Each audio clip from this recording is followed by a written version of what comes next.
Bonjour à tous et bienvenue dans cette nouvelle vidéo. Après vous avoir vanté pendant plusieurs vidéos les mérites extraordinaires de Wizarding World d'Orlando, aujourd'hui nous allons aussi vous parler de tout ce qui ne fonctionne pas franchement et de tout ce qui a été un échec cuisant.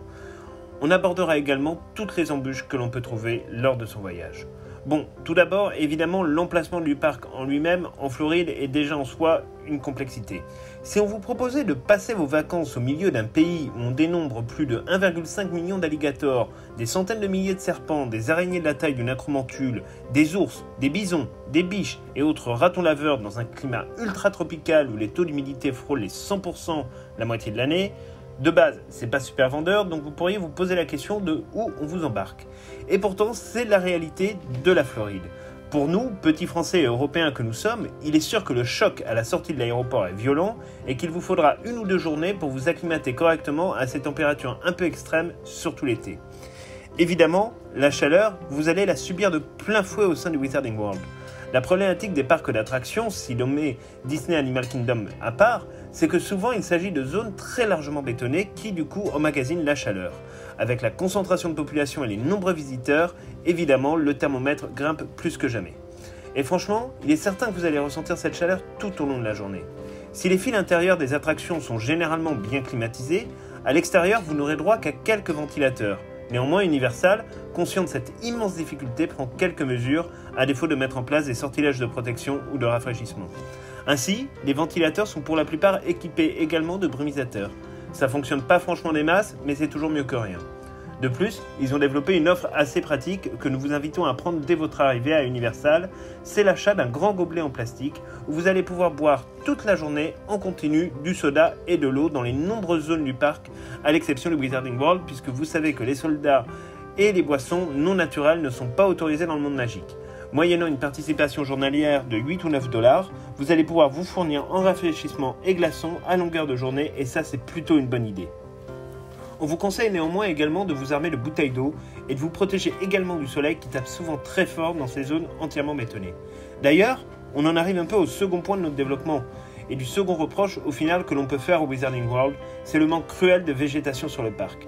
Si l'on peut comprendre le manque de végétation autour du chemin de traverse qui est situé en plein centre de Londres, c'est quand même un peu dommage que la zone de Préolard, située normalement en Écosse, ne soit pas plus arborée, même si autour de Poudlard, la végétation est luxuriante. Mais le seul problème, c'est qu'on ne peut pas y accéder, et c'est quand même dommage, ça pourrait faire un puits de fraîcheur.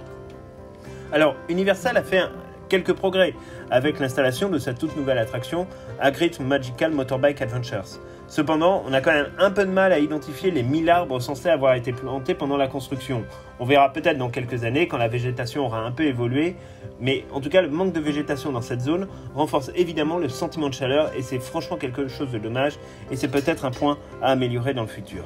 Troisième reproche que l'on peut faire, c'est la bière au beurre. Alors c'est pas qu'on s'attendait à une expérience culinaire extraordinaire à partir du moment où c'est un aliment qui vient d'Angleterre. On sait que les Anglais mangent des choses qui ne correspondent pas à nos goûts alimentaires en France et on sait que généralement la plupart du temps on est déçu. Mais bon, c'est quand même une véritable expérience proposée uniquement dans le Wizarding World et avec une recette originale qui a été conçue spécialement pour le parc. Autant dire que cette expérience en fait elle est un peu à vos risques et périls. Parce que quand vous allez tester ce breuvage très particulier qui est proposé en plusieurs versions, vous allez vous retrouver confronté à un goût très sucré et vous avez le sentiment au final que dans un gobelet, vous avalez l'équivalent de 5 kg de sucre sans compter que le goût demeure pour le moins étrange. Là aussi, on se demande ce qui est passé dans la tête d'Universal, car la majorité des personnes qui vont tester cette boisson emblématique du Wizarding World ne sont pas franchement convaincus, loin de là, et ce fut également le cas pour les acteurs de la saga qui ont trouvé ça dégueulasse selon leurs propres termes. Bon, entre nous, cette expérience, elle est quand même inévitable, ne serait-ce que pour le fun.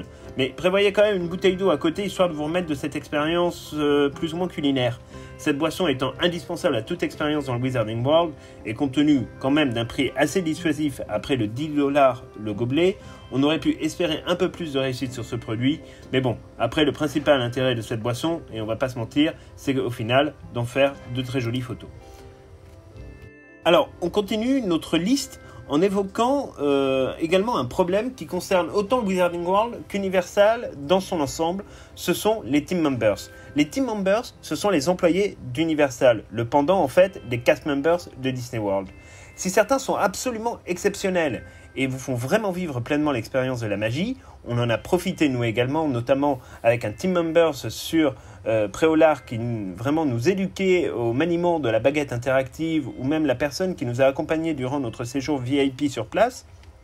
Il faut savoir que parfois, évidemment, malheureusement, il y a un petit côté usine avec des team members qui ne connaissent finalement que de très loin la saga et ses personnages, qui ne connaissent pas vraiment l'histoire et qui sont, on les sent parfois un peu perdus, et c'est notamment le cas dans les boutiques.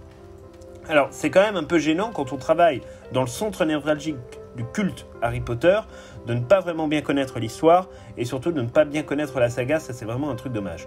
Pourtant, dans les parcs d'attractions floridiens, il y a généralement un très haut niveau de service dans le service aux visiteurs, et d'ailleurs bien plus qu'en France. Disney World, par exemple, et leurs fameux cast members en ont vraiment fait un atout pour naviguer dans les parcs. À Universal, c'est nettement moins marqué et c'est parfois dommage. Néanmoins, lorsqu'il s'agit d'interactions humaines, chaque expérience évidemment va être différente. Mais c'est vrai qu'il manque parfois un peu de magie et c'est franchement dommage, alors que la magie a fait partie absolument de toutes les étapes de la création de Wizarding World, y compris jusqu'à un niveau de détail jamais atteint dans aucun autre parc d'attractions au monde. Un effort là-dessus demeure donc possible et doit être fait pour permettre aux visiteurs d'être quand même dans une situation où ils se retrouvent avec des team members qui sont heureux de travailler dans le Wizarding World, et ça nous semble vraiment important. Et alors, tant que nous sommes sur les expériences humaines, là aussi il existe un petit déficit propre à la politique des parcs Universal. C'est le manque de spectacles vivants. Pourtant, dans le monde de Harry Potter, les possibilités, elles sont maximales. On vous a déjà parlé du petit spectacle adapté de Harry Potter et la Coupe de Feu dans une précédente vidéo, avec l'arrivée des élèves de Durmstrang et de Beauxbatons, mais franchement, ce n'est vraiment pas au niveau de l'exigence que demande le Wizarding World. Là aussi, et même si la place manque cruellement, il y a pourtant de nombreuses choses à faire et de nombreux effets spéciaux qui peuvent être utilisés, comme c'est le cas par exemple dans la pièce Harry Potter et l'Enfant Maudit que l'on peut voir à Londres ou à New York. Et au final, tout comme sur les spectacles nocturnes, et on vous en a aussi déjà parlé dans une précédente vidéo consacrée au spectacle nocturne, même si la diversité de versions disponibles du spectacle est bien et est une bonne chose, ça manque quand même cruellement d'ambition dans la capitale mondiale du divertissement et de l'entertainment qu'est Orlando. Même si cette situation n'est pas uniquement évidemment du fait de Universal pour toutes les raisons que vous a expliquées, il est vrai que des projections plus importantes et des scénarios plus travaillés permettraient quand même de donner un rendu bien plus professionnel et au final moins classique que ce que l'on peut voir actuellement. Après tout, un spectacle nocturne, c'est toujours la dernière étape d'une journée bien remplie, donc autant offrir aux visiteurs et aux spectateurs de ces spectacles une vraie fin en beauté, et ça c'est quelque chose qu'on attend vraiment avec beaucoup d'impatience dans le Wizarding World, et peut-être que dans les prochains projets d'Universal, on aura le droit enfin à un vrai spectacle nocturne et d'envergure. Autre problématique au sein du Wizarding World, ce sont les coûts financiers des expériences. Alors, si les billets d'entrée déjà ne sont pas donnés, il est vrai que certaines expériences sont franchement à des prix complètement délirants. Une expérience par exemple dont nous n'avons pas encore parlé avec vous, c'est que vous avez la possibilité à Préolard d'envoyer une carte postale tamponnée par la poste du Wizarding World et de l'envoyer à vos proches, y compris en France, en Belgique, en Suisse ou où que vous soyez. Mais pour cette expérience, il vous faudra compter en tout environ 25 $ pour une dizaine de cartes postales, les timbres compris. De plus, à ce prix-là, il faut compter que la moitié de vos cartes seront perdues ou arriveront bien après votre retour dans notre pays natal. C'est un peu dommage, c'était pourtant vraiment une bonne idée, mais voilà, c'est un peu au final comme l'expérience de Gringotts et de l'utilisation des galions sur le Wizarding World. Ça partait d'un bon sentiment, mais ils sont pas du tout allés au bout de l'idée, comme on vous l'a exposé dans une précédente vidéo. Et tant qu'on est sur la question des coûts, on peut aussi aborder la problématique des photos, comme on l'a déjà fait dans une précédente vidéo. Toutes les photos, franchement, ne sont pas indispensables. Les photos d'attraction sont sympas et sont cool. Après, pour ce qui est par exemple de la photo de Gringotts, qui est prise directement dans la file d'attente, ou des photos qui sont prises sur le chemin de traverse, très sincèrement, voilà, vous pouvez passer votre chemin. Il ne faut pas oublier que ces photos, une fois que les taxes ont été rajoutées, reviennent à peu près à 40 $ par unité, ce qui fait que assez rapidement, si vous prenez l'ensemble des photos qui vous sont proposées, vous montez à un budget qui va s'élever à plus de 200 $, et là aussi c'est quelque chose de très cher, même si ça correspond globalement à la politique des prix en la matière dans les parcs d'attractions américains. Avant-dernier point que nous allons aborder dans cette vidéo, c'est aussi le fait que 2 restaurants pour l'ensemble du Wizarding World, qui concentrent en fait plus de la moitié des visiteurs journaliers du parc Universal, c'est beaucoup trop peu. même s'ils sont relativement grands et très bien organisés dans la dynamique du service et dans le placement des visiteurs, l'arrivée d'un troisième restaurant ne serait franchement pas une mauvaise idée.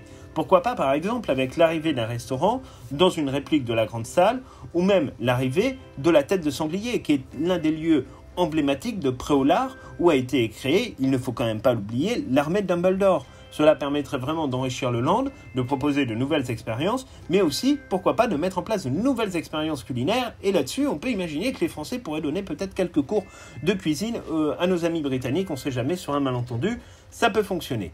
Enfin, et pour terminer, le point peut-être le plus important sur lequel Universal a déjà commencé à travailler, c'est réparer l'erreur commise à la construction du Wizarding World, et notamment de la zone consacrée à Préolard et à Poudlard, puisque à ce moment-là, ils ont fait le choix de rethématiser deux vieilles attractions qui sont devenues ensuite Flight of the Hippogriff, dont on vous parlait dans notre première vidéo sur les attractions, mais aussi Dragon's Challenge, ou Dwelling Dragons en anglais, qui a disparu aujourd'hui. Il faut savoir que Dragon's Challenge était situé à l'emplacement actuel de la nouvelle attraction de Hagrid.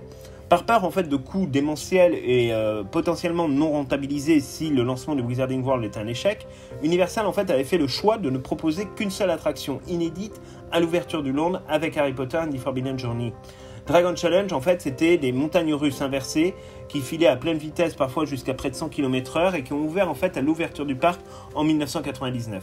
En 2010, quand ils ont ouvert le Wizarding World, ils ont donc rethématisé sur Harry Potter pour mettre en scène l'affrontement entre le bout de feu chinois et le Magyar à pointe que l'on découvre dans la première tâche du tournoi des Trois Sorciers dans Harry Potter à la Coupe de Feu.